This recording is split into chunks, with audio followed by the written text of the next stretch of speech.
oh, what a patriarchal religion and blah, blah, blah. So we're going to have to take it apart. But our Mishnah does not start there. Our Mishnah starts with, so Julie, you can get it. You can put the class on.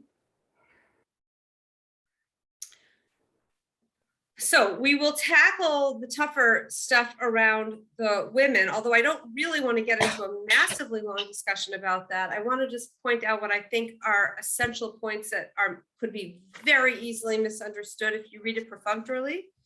But I would like to start with the beginning of the Mishnah. So the beginning of the Mishnah is this. Somebody's not muted. They can mute. Okay, here we go. Class number 6, but it's Mishnah number 5. Yossi ben Yochanan, Ish Yerushalayim Omer, Yehi Beitcha Patuach L'Ravcha. Let your house be open L'Ravacha. L'Ravacha means 3 things, but we're going to call it wide. I think, does it say, yeah, it says that wide. Let your house be open wide. Yehi beitcha patuach l'ravacha. Let your house be open wide. V'yehu enayim b'nei beitecha. Aniyim, sorry. V'yehu enayim b'nei beitecha. Let the poor join the members of your household. And then we get into some tougher stuff that we're going to look at. And do not chatter excessively with women. We'll discuss it. It's offensive at first glance, but I really do think there's something important to discuss. But first I want to discuss the first part of the Mishnah. Yossi ben Yochanan of Yerushalayim said, let your house be open wide. Yehi beitcha patuach l'ravacha. Let the poor be members of your household. Vayehu aniyim b'nei beitecha. So if we understand, let's first look at this in contradistinction with the Mishnah that preceded it. The Mishnah that preceded us, it was really about active learning. That it was really a real push to not be a passive learner. A lot of the learning that we did growing up and we do as adults, and a lot of the learning we've been acculturated into is very passive. That there's a teacher that hierarchically teaches, and we sit and we hear, and then it's over, and we probably don't learn very much, and then we move on and we learn something else. This is really a push for proactive learning. You should open your home for the sages. You should sit at the dust of their feet. You should drink in their words. We talked about what all of those things meant, but I'm not going to talk about what it meant, but what I will say is it's all about opening your home to the great rabbis, to the great sages. Now, if you think, even if you think about it in a modern context, let's say there was a very, very known rabbi in this world, and it's hard in our culture because people aren't as known, but imagine there's somebody very known and you have them at your house. There is Rabbi Began. Yeah, Rabbi Began. Oh, I do that very well. I have him in my house very often, right? So let's say you have a big rabbi show. There's definitely an element of honor. Oh, did you hear that I hosted? Did you hear that I had? Did you hear that he came to my home? There's no question. There's an element of self-aggrandizement in hosting the great chachamim, the great sages. And so our next Mishnah says, just in case you wanted to stop there, understand the basic principle that the less aggrandized you are, the more you do a mitzvah for the sake of the person and not for the sake of your own self-aggrandizement, the more you expand. In other words, the more you constrict, the less big you are, the less noticed you are, the less revered you are, the more you expand. The more revered you are, the more you you, on a spiritual level, the more you constrict. So it doesn't mean that if you have your name on a big building, it's the Julian Dan Crennan, whatever Institute for X, right? Doesn't mean that Julian Dan didn't do something incredible. They definitely did. But there's absolutely an element of self-aggrandizement or whatever it is. But here it says, let the people that make you uncomfortable, that make you a little disdainful, that make you a little resentful, that whatever it is, let them into your home. Now, I have to say, on the North Shore of Chicago, it's hard to understand this Mishnah, at least amongst the Jewish world.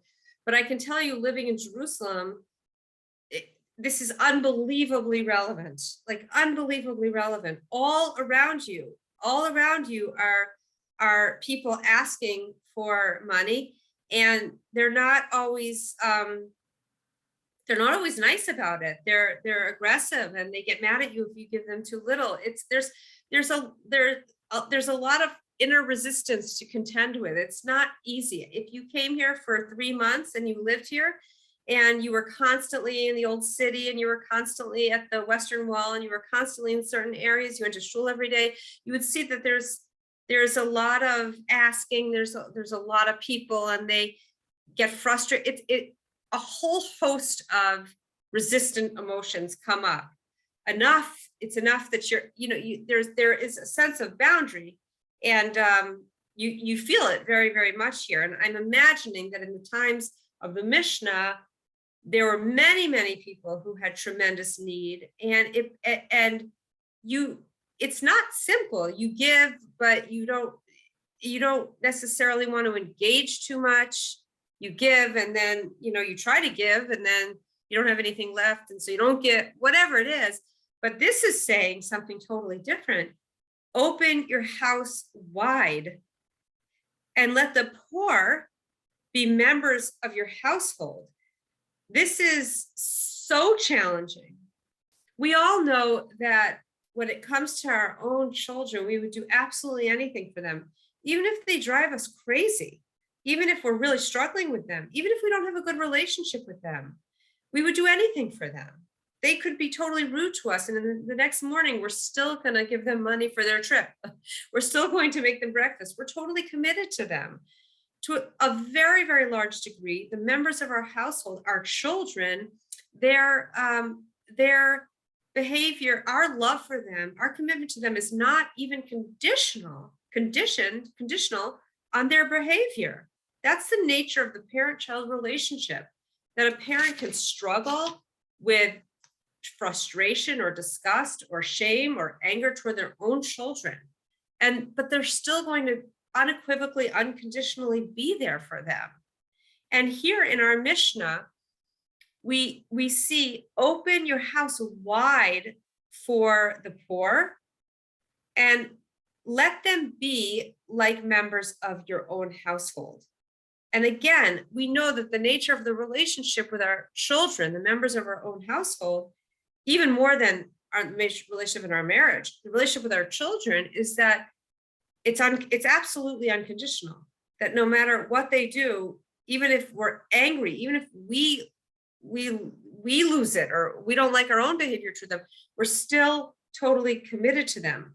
So this is telling us that the people whom you have resistance toward, the people whom maybe you'll give them money, but at your doorstep.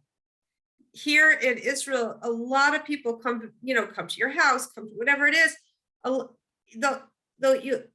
you can come to my doorstep, but you're not going to come in. This is not what the Mishnah is saying. And I can't tell you that I do this well. I don't, but I try to give to everybody who asks. But this is not just giving a coin to anyone who asks. This is open your private space and treat them like members of your household. We know that throughout throughout Jewish history, and this is in the Talmud itself, which said this: no man ever complained of a lack of lodging in Jerusalem. That's in our sheet. The spirit of giving, of true giving, of giving to somebody, not just out of duty, but the way they need it. And I think that that's probably the most pronounced part of this Mishnah, is when it says, let the poor be members of your household. In essence, what it's saying is, it's not enough just to fulfill your duties of tzedakah, like to give them a coin. It's giving to them in the way that they truly need. That is, you see that all the time in Israel. I mean, I have to tell you that it is absolutely unbelievable how many organizations there are that help people in need, that help people in emotional needs, psychological needs around learning disabilities, needs in terms of handicaps, needs in terms of poverty, needs in terms of blindness or deafness. I mean, there are more organizations. Sometimes it feels like there's as many organizations as there are people. It's truly, truly remarkable.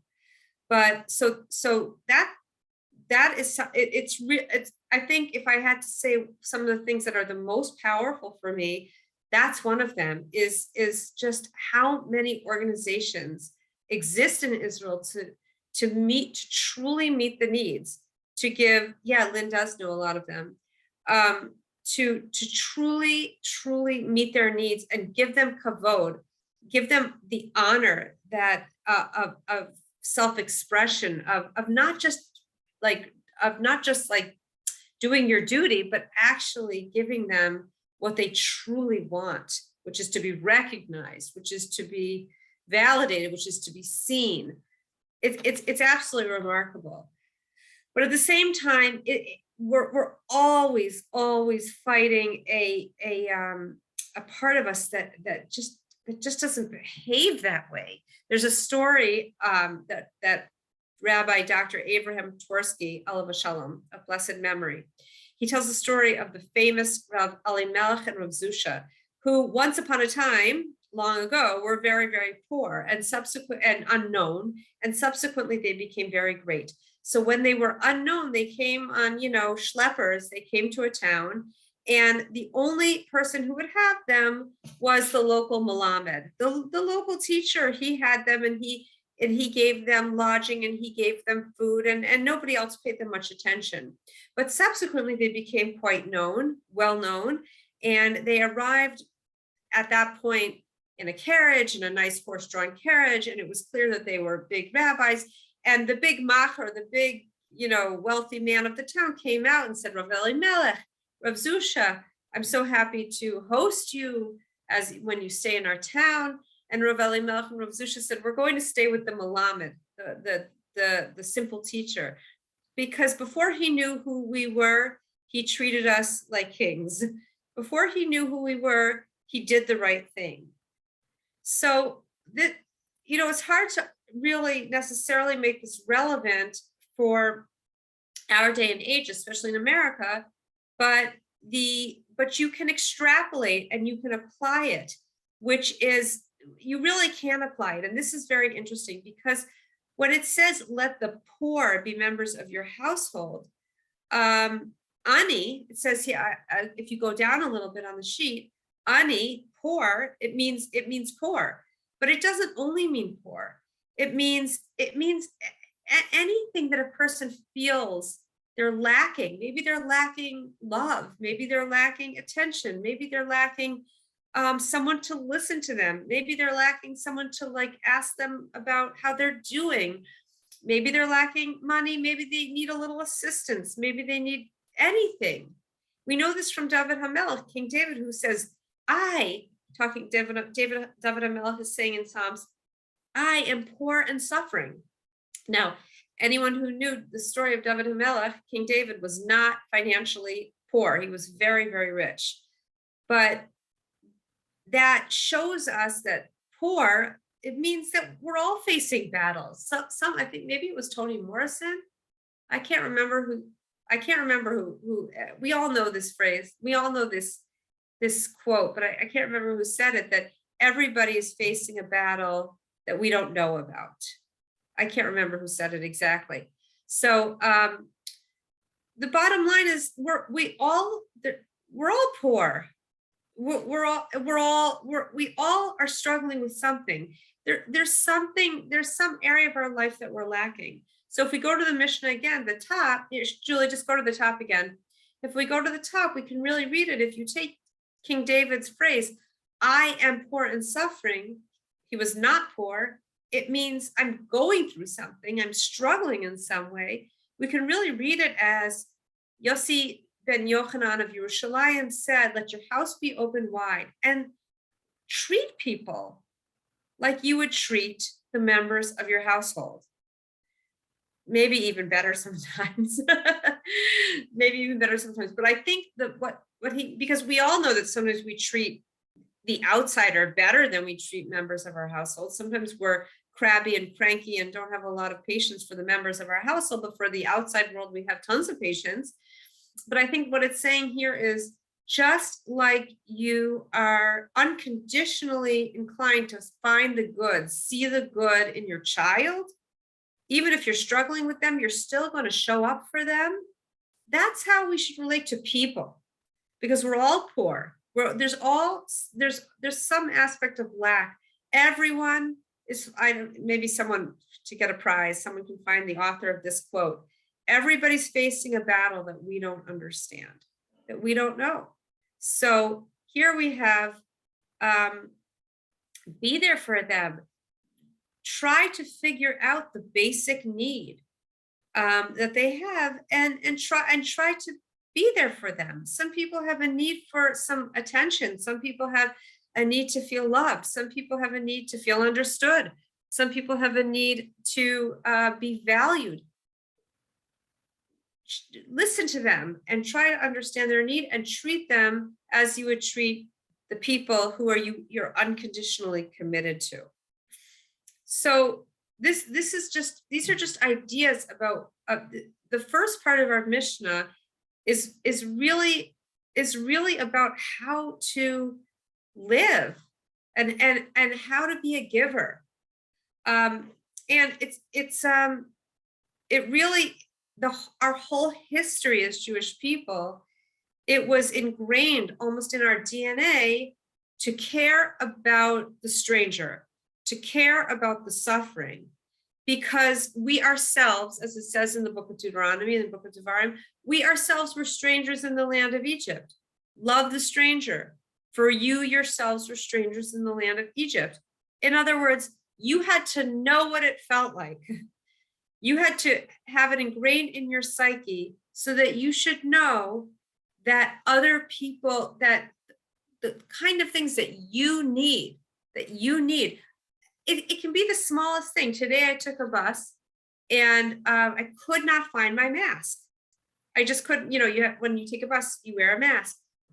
Now, I just couldn't find one. I looked in my backpack, I looked in my purse. It's such a little thing, but a woman came over. She saw that I was like looking for a mask, or she was looking for something. She says, everything, what do you, somehow in Israel, like everybody's in everybody else's business.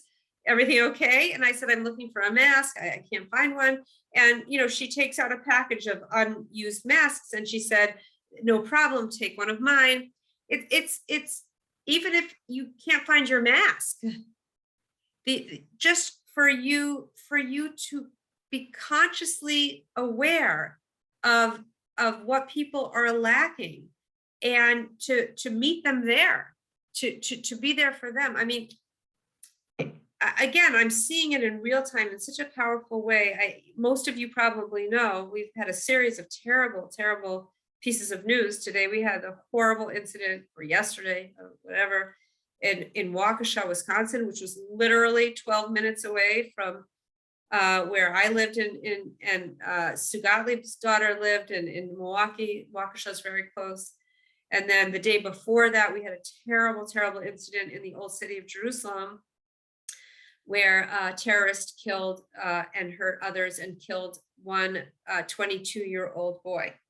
Well, I'm not going to get so into this story. He was an incredible kid. There were Today was his funeral. Thousands of people at his funeral. Thousands of people at his funeral. They didn't know him, but the honor of, even after a person dies, to honor them, it was just filled with an unbelievable amount of people, because this is really at the essence here. It's really giving to people in the way that we need, whether it's something as small as a mask, right?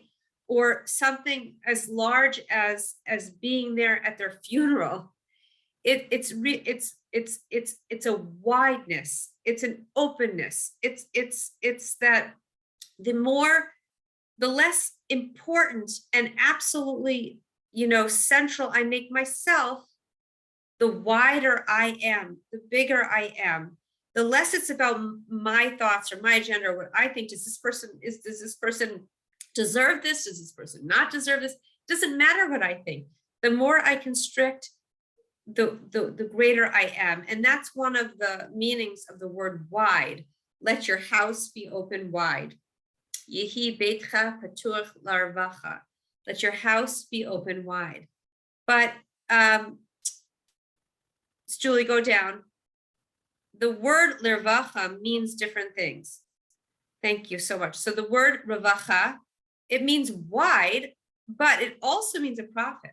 So revacha in Hebrew means profit. So what does this mean? So revacha means wide. Revacha means profit. So lirvacha means profit.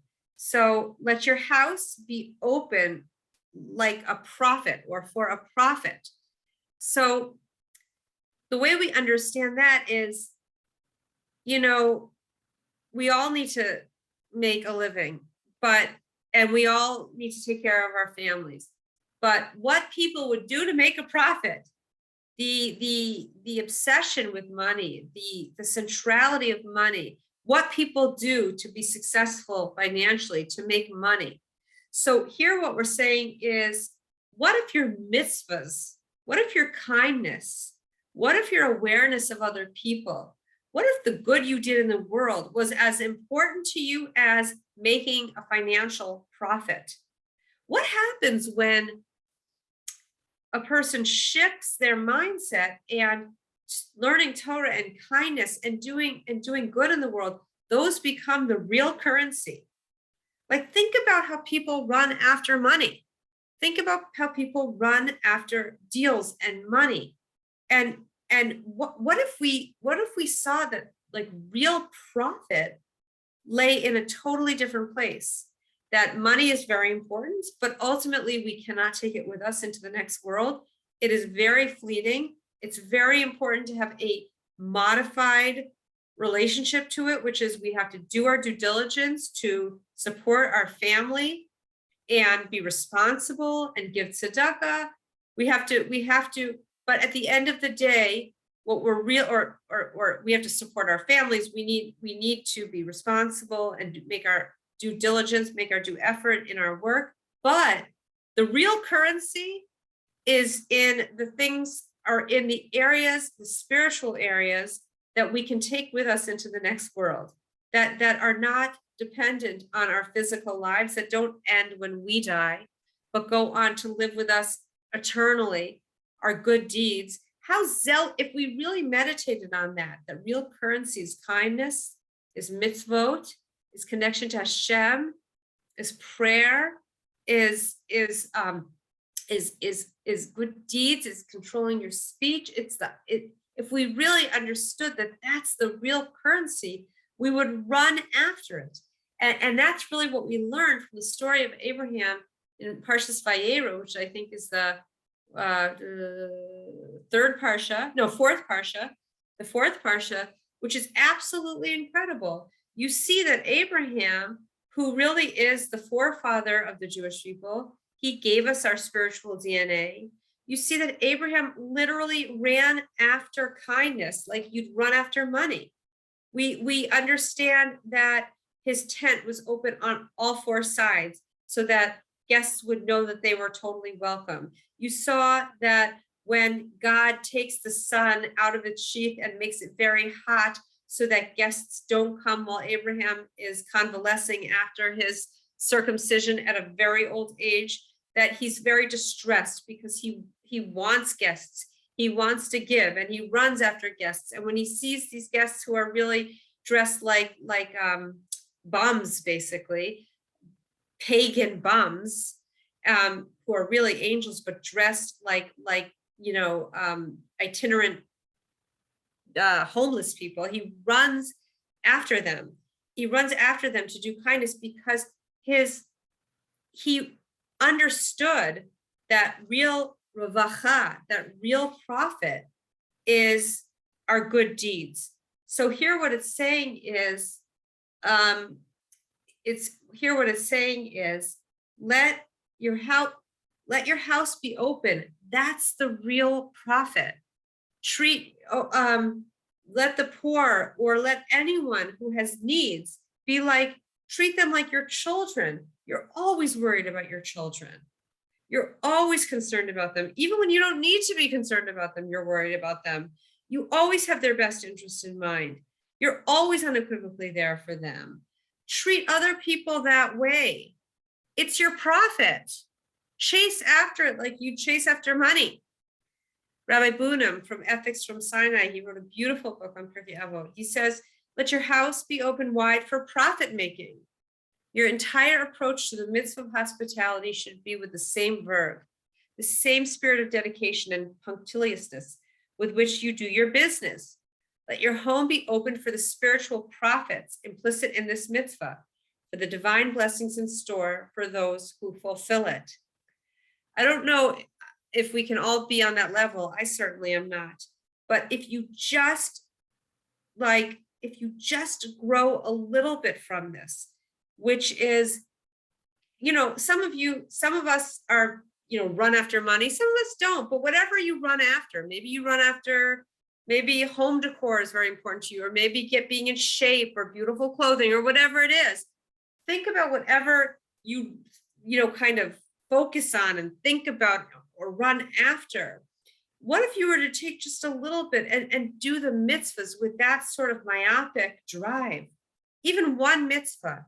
In other words, let the things that I'm driven after, let me take a little bit of that drive and apply it to the real currency. The last, so it means wide, it means profit, and it also means lirvacha, revach, hatzala, relief, aid, and deliverance, which is something that I really see in Israel. It's absolutely incredible, which is just absolutely meeting the needs of people in their most dire straits. I can't say that this is how I live, but I see it with my own eyes, that the most intense needs are met by the community. I think it's if I have to say the thing that is the most incredible since I've moved here 4 months ago, it's seeing what kind of revach, lirvacha, what kind of relief, what kind of aid, what kind of organizations there are for people in need. So again, the contrast between the Mishnah before us, which is have the sages in your home, to this Mishnah, which is have the less adulated in your home. Not only have them in your home, but make them be as central as your children. In fact, Rabbi Bunam in his book says, for the quote that says, "Vayehu aniyim b'nei beitecha," let the poor join the members of your household. Rabbi Bunam says, where did I write this? It's really, really powerful. Go up a little bit, Julie, if you don't mind. Just back a little bit to the top. Yeah, here. So Rabbi Bunam says, let the members of your household become poor. Now, hold on. Again, that sounds very bad, but I've seen this. I see this all the time. I see this all the time. Even if it involves sacrifice of privacy, food, or convenience, let your house be open wide. I've seen, like, an example of this would be, let's say you have people who need a place to stay, and your kids would have to double up in their room to give room for the person to stay. Then train the child to see that as an incredible privilege. Let them become poor. Let the child become poor and therefore ultimately become rich in mitzvahs, rich in the real currency. Because I see this all the time, especially in Jerusalem, where people have very small apartments. So you'll see that when people come, the children double up. I mean, I see this really all the time. The children double up, and they make room for people to stay in their house. That's an example of what Rabbi Bunam is saying. It's a little play on words here, but let your children, let them be poor, let them experience a little bit of deprivation for your guests, to show, because it's actually the most incredible education for them. So it means wide, it means profit, it means aid and deliverance. And it means, it really, really means that, I think the second part of the verse is most important, which is, when it comes to your own children, you're really going to do for them independent of their behavior. Your commitment to them transcends their behavior. And to a large degree, that is, obviously we need boundaries, and we can't let people in dangerous ways or in boundaryless ways. But what we can do is more than we're doing. So for me, when I prepared this class, I thought to myself, okay, there's two things you need to do. Because people, when you are in Jerusalem, people ask you for money all the time. So I said, the first thing I need to do is have a bag of coins, because sometimes what will happen is they'll ask you for money, and you're carrying a bag and you're like shuffling through your bag and you're frustrated. So have something ready and available, and smile at them. Even if they yell at you that it's not enough, smile at them. They are deserving of this. So it doesn't mean invite them over to move in with you. I mean, maybe it does, but I mean, obviously we need boundaries, but it does mean commit to going beyond your immediate trigger, self-centered or of self-congratulatory response, and go farther with them. Go farther. So that's really kind of the essence of the first part of the Mishnah. We're going to tackle a bit of the second part of the Mishnah, and then we're going to open it up. So Julie, if you go to the second page, sorry. Okay, I'm going to do 10 minutes of the next part of the Mishnah, and then we're going to open it up. So we have, at first glance, I almost wanted to skip this Mishnah because it sounds so terrible. So it says, let your house be open wide, let the poor join the members of your household, and do not gossip inordinately with women. This was said about one's wife, all the more so does it apply to another man's wife. Hence the sages say, a man who talks too much with a woman brings trouble upon himself, neglects the study of Torah, and the end will inherit Gehenna. Oi, that's really oi. But I want to point out some really important things about this. I think what's most important is a Hebrew word. It's very hard when you translate this into English, because it's very, very telling what words are used. V'altarbe sicha im ha'isha. And don't, it's not gossip. Don't increase frivolous, lighthearted speech with women. So let's talk about this. The first part of our Mishnah discusses opening up our boundaries. The first part of the Mishnah says your boundaries around people who are a little less likable or make you a little uncomfortable. If you guys come on our Israel trip, you'll know what I'm talking about. If people who make open your space for them, Go beyond your immediate uncomfortable response and try to give to them in a way that they truly need. So when it comes to our relationship to people on the outside, it's about you have to be cautious, but it's about opening up boundaries. But here we're talking about the relationship between the sexes, and they use the word sicha. So sicha does not mean gossip. I don't know, in our book, in our text, it says gossip, but sicha doesn't mean, I don't know why they say that. It means conversation. Sicha means conversation. Sicha means conversation. So in modern Hebrew, sicha means conversation, Hannah. But in Mishnaic Hebrew, sicha means light, frivolous conversation. So there's something about the members of the opposite sex engaging in light conversation.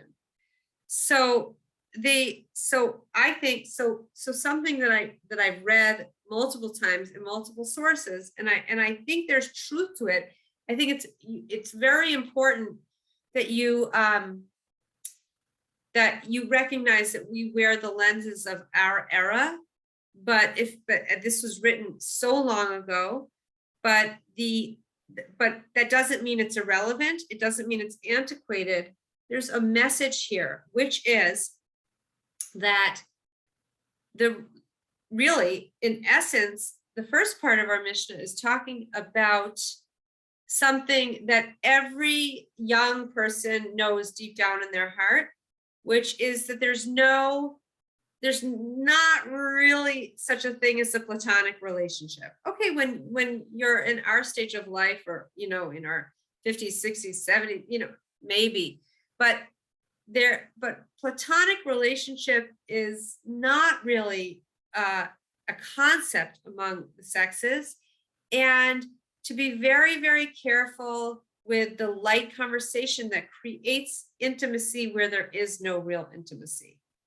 So that's one point. But then it says, but all the more so with but this said about your wife, all the more so with another person's wife. So here it's talking about be boundaried with how you communicate with the opposite sex, because intimate talk creates a sense of intimacy when there is not necessarily trust or intimacy. But it's also said about your wife. So what does that mean? So I think that the thing to understand here is, something that I saw with my own eyes, I felt in my own experience, and I've seen with my own eyes when I used to do marital coaching, which is that the main thing that spouses feel underneath whatever they're fighting about, whether it's, money or what they're going to do for vacation or their relationship, whatever it is, whatever they're arguing about, externally, that's not the real issue for them. That's sort of like the presenting issue, but underneath it is almost always a feeling of, I want to be more important to you. I want to be more precious to you. I want you to see me. I want you to respect me. I want you to care about me. The feelings are always deeper. But another thing that many people in their relationship feel is, I'd like to talk about more substantial things with you. I don't news, weather, and sports, money, sports, weather, politics. I think there's more. I think there's more that we can share. And I think that to a certain degree, this is what the Mishnah is saying, is there's room for sicha, light, trivial talk. It's important sometimes to make you feel close and light and connected, but the ultimate purpose of the relationship is eternal and deep and great. And so be very careful that your communication is not just sicha, but it's something deeper, goals, feelings, aspirations, that there's something very spiritual in your bond. And even though there's room for sicha, it doesn't say do not speak with women, do not use sicha with the opposite sex. But what it is saying is limit it, because the relationship requires more than just light. many, especially women, will say, I wish we could talk about things that were more, that meant more, that were more meaningful. And so this is understanding that the bond is eternal, and that our conversation should reflect the depth of our bond. So, I'm not going to go super into this, but I think I think sometimes things are written in such a way that at first glance they look misogynist, but if you look at it more, there's something very deep and true. And if we compare it, because I'm going to end here and open it up. If you compare it to the beginning of the Mishnah is about opening boundaries, is about going beyond your gut reaction to keep what's yours, to keep your space yours, and to keep the outside world at bay. So it's about opening boundaries. And yet when it comes to the relationship that matters the most, where the Mishnah is asking, the sages are asking us to be more boundaried. So in the first instance, our immediate instinct is going to be to close our world and to keep what's ours. And the Mishnah says, open it up, go farther, be bigger. And then the opposite is true in our most important relationship, which is our instinct is going to be to lower our guard and to let like a certain like openness with the rest of the world in. And there we're told, be very, very careful that the thing that has the most potential for oneness, for greatness, for holiness, is the thing that has the most potential for degradation. So it's like a rubber band. The farther you pull it, the farther it can go in the opposite direction. So understand that requires, so don't go with your gut in either instance. Be very careful with what your gut is telling you. In terms of giving to other people, especially unseemly people, your gut is going to be to constrict yourself, open yourself up. But in the marital relationship, your gut might be to open up to the rest of the world, but be very, very careful, because here's where you really want to consciously constrict yourself in order to preserve the greatest amount of intimacy. And even with one's own wife, be careful with letting your guard down, because the truth is, giving thought to how we speak to our spouse, if you're married, giving thought to how you speak to your spouse, what you say, what you don't say, it matters tremendously. So boundaries matter tremendously, especially in the most important relationship. So I don't know for sure why these things are, why this part is in the Mishnah, but I think it is about reframing and understanding the boundaries we play. So let your house be open wide. Kindness is the true prophet. Meet people where they are. Treat them with the unconditional commitment that you would treat the children in your family. And then but when it comes to the most important relationship, think about the relationship in terms of boundary, because the more we lay boundaries around that relationship, the greater the intimacy. So, okay, I want to open it up to the group and hear if anybody has any thoughts. Julie, yeah, okay. All right, everybody. Any thoughts? Anything anybody wants to share?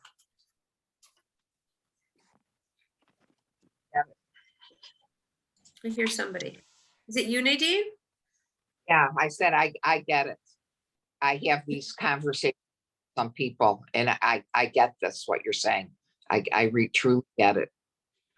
What do you get? What are you so emphatically getting?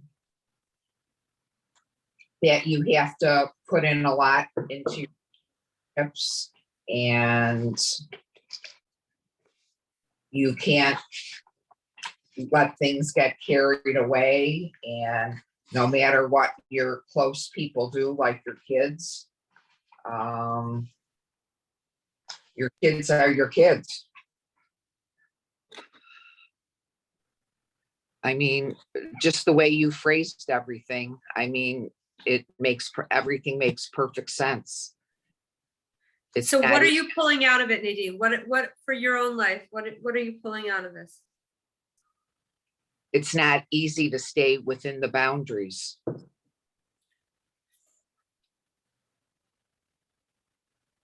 Mhm. It's not easy to stay within the boundaries, but it's most important. And it's not that hard to train yourself, to do what you have to do to Mhm. not be outside the boundaries. Mhm. Mhm. Yeah. Yeah. Thank you.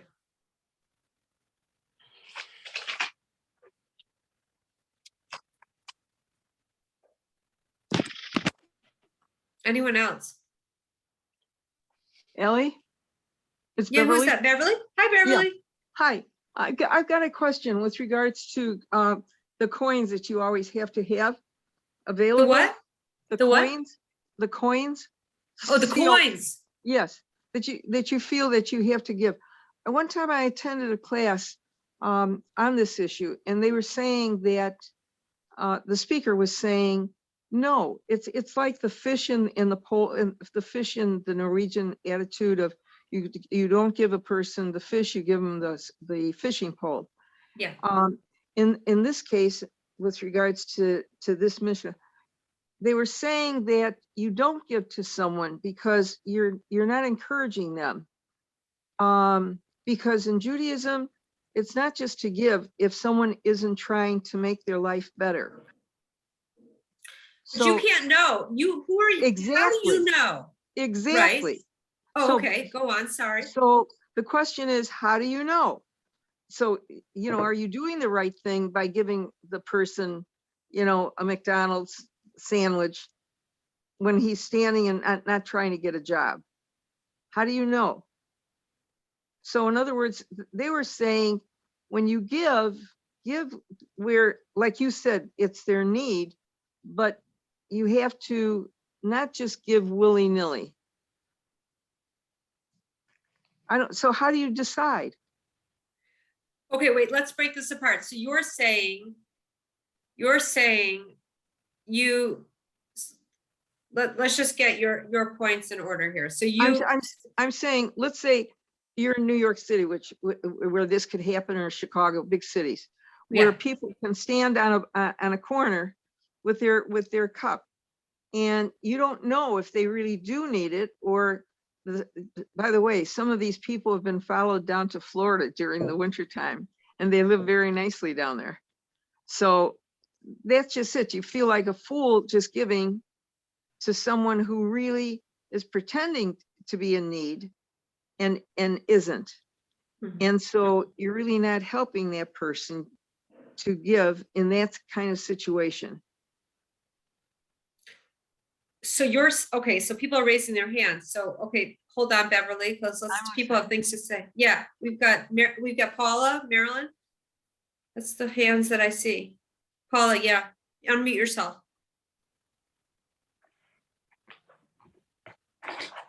You taught us, or, I can't hear you. oh, Yeah, Paula, you're hard to hear. oh, I don't know why. I can't imagine. Can you hear me? Yeah, Wait. Okay, here I am. Can you hear me? yeah. One of the things that you said, and I've repeated all the time, you brought it up about years ago, about kids in the community and the families are poor and they're on scholarship, and then they show up wearing Air Jordans and people make comments about it. One of the things that we got from that was that it's not my business. In other words, this man is standing there begging. If a man is begging, then he should be doing something else, but my business is to give him what he thinks he needs at that moment. And Yeah. people that we follow down to Florida, they're a very, very small minority of the people that are, it's an awful thing to have to stand there to do. The other thing that I've started doing when it's possible, it's obviously not when I'm at a car at red light, I will offer to take them inside and buy them something to eat Mhm. and sit with them while they're eating. What would you like? And you go into McDonald's or you go into Burger and get them a meal. And one of the things that we've noticed is sometimes they say, no, thank you. Mhm. Now, at that point, I begin to, I mean, are they hungry? But maybe they've got hungry children at home. And I think the issue is if they're there, you give. You don't have to give everything you've got, but you have to give something. Well, so you said a few things that are really important. One is it's not your business. And that, by the way, Paula, I remember when we talked about that, and that was Rabbi First, who is the main halachic posek or judge or rabbi in the Midwest. My friend was giving a lot of money, and this is her story. And she went to him and said, Rabbi First, I mean, the people that I'm giving money to are dressing in ways that I can't afford. This is insane. And he said, it's not your cheshbon. It's not on your account. You give and you don't make an account of. And that stayed with her. That was a very, very profound. In fact, I just repeated it yesterday. There's just an idea. Not your business. Yeah, I mean, it's just a powerful point. It's just Yeah, it is a really powerful. That's not your error. Don't concern yourself with that. And one other thing that made it even clearer is somebody said to me that was sharing some knowledge with me. I don't know if she's on this call. And she said that she'd been taught that it's like you have three things on the table. This is your business, this is my business, and this is God's business. And we don't mush them together. Right. God's business. Beautiful. And I thought that was pretty powerful too. This is my business. This is your business. This is God's business. Right. So is it fair to say that if a person who is presenting themselves in an unsavory way asks us for money, it's God's business? Paula? Well, most of all, I think it's not my business, I guess. It's not my business. And maybe that's the important thing. It's between him and God. It's not between me and him. If he's standing there begging, then I'm going to give him something. And I have to tell you, my husband is far, far more generous about these things than I am. And there's a stop when we get off the expressway at Eden's. Yeah. And I don't know if it's the same person. And he always takes it and he always gives them something. And that's amazing. Sometimes I sit next to him and I visibly shudder. And I think to myself, and you know what? I'm trying hard to learn. This is what he does. And it's a good one. That's incredible. And it's the true prophet. It's the true ravacha. How amazing. And it's not our business. It's not our business. And there is the other side of the coin, that it's better to give an error than not to give it all. Yeah. Yeah. So I'm Better to presenting give an both error sides. than not to I'm give it trying to all. present both sides, in other words, of the question. Yeah, I mean, look, when you read this mission, you think, whoa, we're not meant to be boundaryless. That's dangerous. That's this, that's that. I don't think it's about being boundaryless, but I think the things that what you just said, Beverly, it's better to give an error than not to give it all. Right. And what Paula said, these are, there's my business, there's your business, there's God's business. And I don't need to,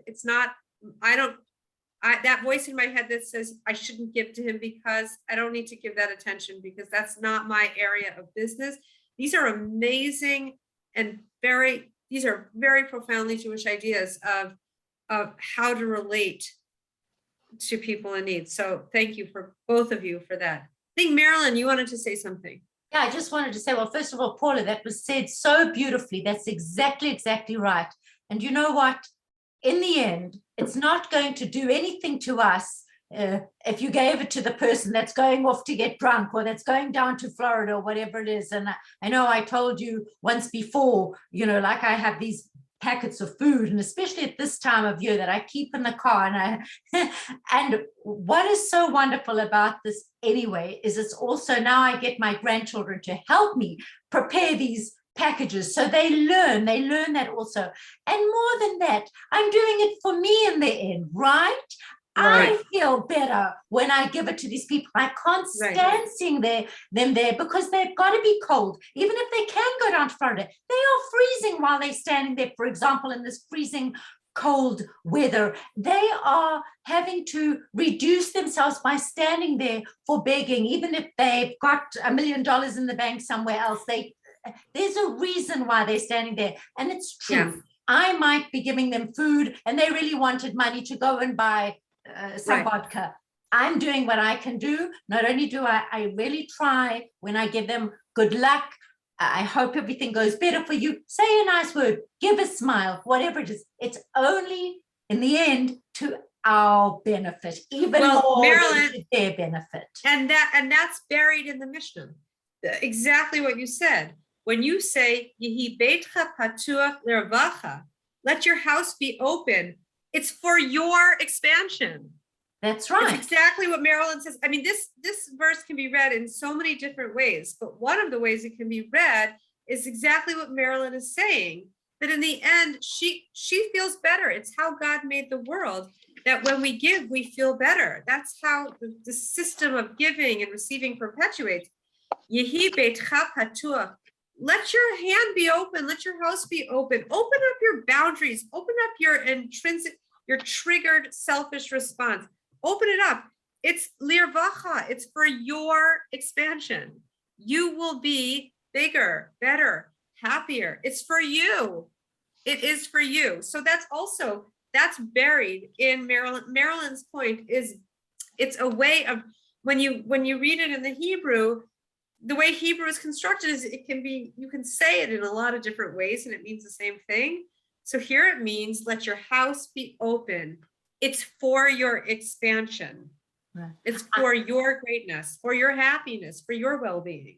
I wanted to tell you just one story, which is just amazing. The more I think of it, my daughter was cooking or something, and she happened to see online, somebody said, my son is flying from New York. This is a mother in New York, and he's stuck at O'Hare, and the plane has been delayed, and there's no kosher food for him. Is there anybody in the community that's going to be flying today, and could they take a sandwich? And my daughter made sandwiches, got in her car, went to O'Hare, It's and crazy. took it to this boy, which is so unbelievable. Talk about running to do a kindness. I mean, that is so Okay, so kindness. that is it. That crazy story that you just told, Marilyn, which Yes. is like, what?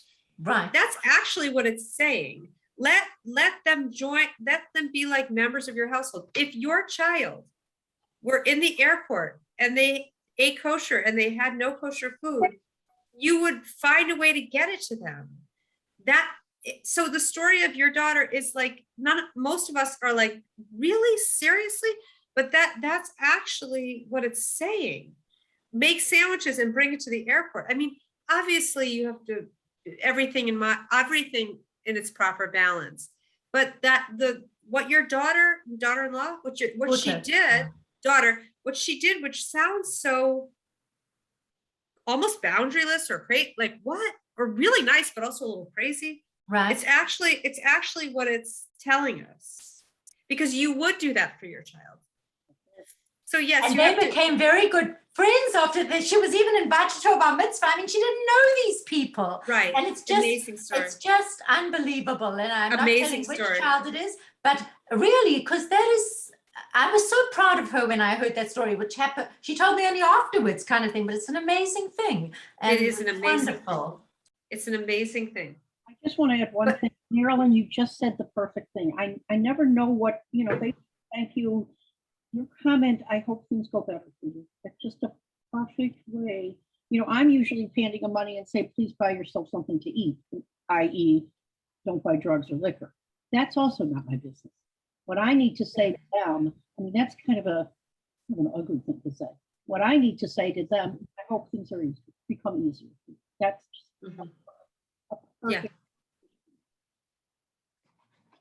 That's I beautiful. don't know if it's an ugly thing to say. You're a mother. Mothers are always teaching. And maybe Oh, yeah. right. I You're think it was a beautiful thing to say. still intrusive. I mean, the point of the matter is, I'm giving you, yeah, there's a point to that. I'd like you to use it. Maybe just, I hope you'll use this wisely and things will be easier. Because maybe you'll put a little guilt into that person. And maybe by mentioning it at that time, who's to know? You could be a turning point in that person's life. Because they might indeed feel guilty by having thought of using it that way. I I just can't hear you. join in here. I feel like that you should give just to give, and it's not your business. I don't think you should make them feel guilty. People have their dignity, and that's just my opinion. It just reminds me of, I remember I was like 23 and out of college, and we were out at the bars drinking one night, and a friend of mine gave somebody on the street like a $20 bill, which when you're 20 something, a $20 bill is a lot of money. And I said, why are you giving that to him? He's probably just going to go buy booze. And he said, well, that's what I'm doing with it. So, Yeah, you know what I mean? Like, and basically Right. you're saying, who am I to judge? And so that kind of That's- stuck with me all the time, that here's some young guy wow. 20s that gave, you know, a significant at the time amount of money to somebody and said, well, that's what I'm going to do with it. You know, we're going to the next Wow. bar. So What a wise young man. yeah, he was. And then the other thing I just wanted to say is, when in Jerusalem at the Kotel, the people who are asking for money are, and I've been there before, and they've said, oh, next time bring the paper money, you know, rather than the coins and whatever. They're asking for more, and they're a little bit aggressive. It still is a Jew asking another Jew for some help. So I think that that's not that everywhere. It's not that, you know, at the viaduct when you get off at Fullerton or whatever, but it's still the Jew asking a Jew for a little help. So it's a time to really give graciously, I think. And I'm done. Well, Yeah. the way I look at it is Yeah. it's my business to give, but once I've given, it's his or her business to decide how to use it. Yeah. It's no longer mine. I've already parted with it. So it becomes their business, not mine. Uh-huh. Interesting. Interesting. And everyone's really pointing to the same truth. Right. Beautiful. So when it's mine, it's my business. But once I've given it to you, it's yours. It becomes your business. Beautiful. I think we're all saying it's not our business to decide who's worthy. We aren't God. Even if you see, I remember the people I never gave to, but now looking back, I wonder, was on Toohey and McCormick. There is like, I mean, it seemed like it was a drug den in that sculpture garden, you know, the sculpture garden on McCormick. But what everybody's saying here is really pointing to, yeah, I love what you said, Stephen. When it's mine, it's mine. But once I give it to you, it's yours. Oh, you gave them toothbrushes, remember? I those little did. packets we made? I did. I gave them the toothbrushes. Some wanted them and some didn't. They all look like they needed them though. I'm sure. Phyllis, yeah. I had an experience just today that's in this line, but also a little bit different. I'm sitting in Starbucks here, I'm in New York, and I'm drinking my coffee, and some young woman comes in, and she's asking people, do you have a quarter? Do you quarter? Well, I don't open my wallet, but I said, I'll buy you a meal. And she Wow. said, oh, what? And she gave me her order. And then I went up to buy the meal, and then she wanted also a hot chocolate, and she wanted this, and she wanted that. She kept adding and adding and adding what she wanted. So I felt that I needed to establish some boundaries, which is what you were talking about earlier. So I said to her, it is my pleasure to buy you a sandwich and a drink as you requested. I will do that for you. And then she says, thank you. And then she starts asking everybody, do you have money? She goes through her whole thing. Yeah. I mean, there's a little mental illness here. Yeah. I wouldn't be surprised. And everybody's ignoring her. And then the head of the manager or whatever came out and kind of read her the riot act. But I did say, I said I'd buy her a sandwich. I'm Wow. gonna buy her a sandwich and a drink. And then the Wow. woman, and then she said, well, then you need to move on. And, well, can't you give me a quarter too? I don't open my wallet. I'm giving you what I committed to giving you, within my boundaries. And, then I said, I wanted to say, aren't you grateful? But I said, because I knew I was coming here and I've been under your tutelage for years. Oh. I said, I've been under yours. I know you're grateful for what I'm gonna give you, and it is my pleasure. And Wow. then I know you will move on and enjoy it. So Wow. that's what we did. And It seems to me that's a I enjoyed hearing that story. I felt like it was very educational. I mean, Mhm. my heart bleeds for this woman because there's clearly mental illness, and I'm telling you, being in this town, whenever I'm getting a little nervous, it's because there's somebody who's mentally ill, who's acting out and not getting the treatment they need. I'm very certain of that in Yeah. terms of my encounters. Yeah. And but that's what I did today. So Kol hakavod. From my sound, that was a very educational story. It seemed like you handled that very powerfully. well, and I thank you for all of this, because going over it has helped me to learn to choose my words carefully, because I needed to choose my words carefully in the end to make it a positive experience for all of us. I didn't want to lose control over myself and say, what are you, you're pushing me already. I wanted to make it good. And I thank you for helping me to Phyllis, my that's words the end of carefully. the Mishnah. That's the end of the Mishnah. The end of the Mishnah is when it comes to what comes out of our mouth, use discernment. Use discernment. Don't, it's not about opening l'ravacha wide. It's really about constricting and discerning, even in your most important relationships. So I mean, we're going beyond selfish instinct to being discerning, and whereas our instinct would be just to just say what we want or say what we feel. When it comes to that, this is about boundaries. So that's an excellent, I feel like that story really combined, let your house be open wide with the boundaries of discernment. And I mean, I think it was just a very instructive story. Thank you for telling it.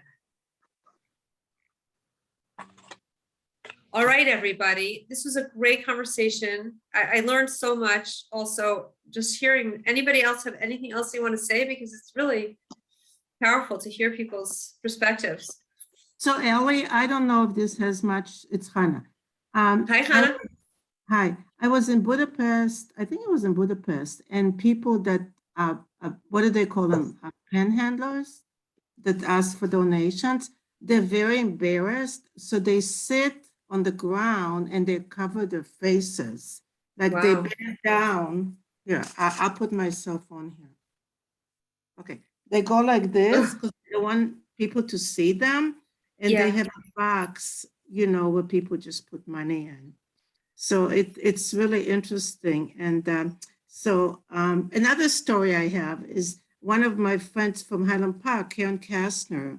Some of you might know her. Her mother was in Florida. She had a Cadillac convertible, and she got stuck, and some Black man helped her. And then she says, oh, when he finished, she says, I have a sandwich in my bag. Would you like it? And he says, only if it's kosher. The guy said, and she says, as it turns out, it is kosher. And she gave it to him, and they became very good friends. So, it's like you never know. It's l'ravacha. In the end, it's for you. It's only good. You can't lose. Who said it? Was it Beverly who said better to be? What did she say? Better to be To give an error, yeah, give an error. Yeah. and not to at all. And I have one other quick one. So we were in Israel with my son. He was little. We were in the supermarket. You know how they sell cookies? he wanted the cookies. So I said to the guy, 10 logia. So the guy gives him a cookie and I said, how much? And the guy said, oh, no, no, no. This is our future. Beautiful. That's so Israeli. So it's right, exactly. It's so Anyway, I want to Israeli. wish everybody happy Thanksgiving. And Ellie, I feel terrible. I'm not going to see you. Me too. I'll miss you. I'm I miss sorry you. too. Mazel Very tov. sorry. That's so exciting. Okay, There's not- guys. I can't wait to see everyone. Hannah, I'll miss you. For anyone, you, but I'll see Emily. everybody Safe else. I hope. travels. All right.